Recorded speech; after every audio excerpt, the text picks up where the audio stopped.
सगळ्यांच्या चेहऱ्यावर वेगळा आनंद आणि मंडळ अध्यक्षांच्या चेहऱ्यावर एक वेगळा कॉन्फिडन्स दिसते, काय भावना आहे?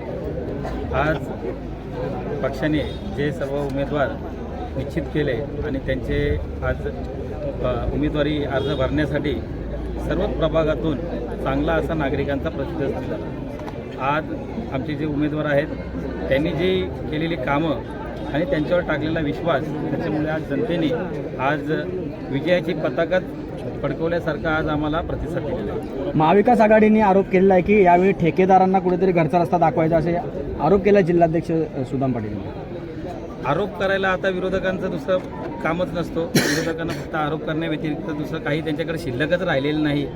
परिस्थिती त्यांची अवघड झालेली आहे।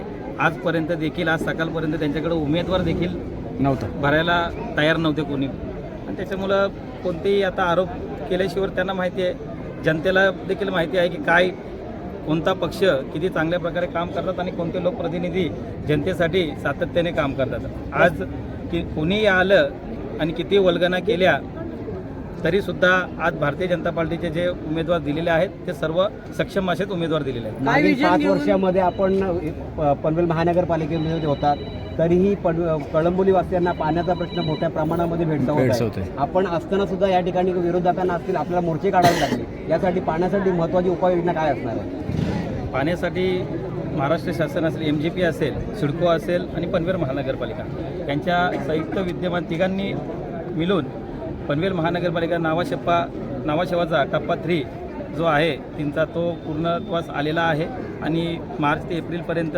त्याच्यामुळं पूर्ण कळंबोली, कामोठा, खारघरवासियांना नक्कीच पाण्यापासून सुटका झालेली मिळेल। नवीन काय करण्याची योजना आहे का?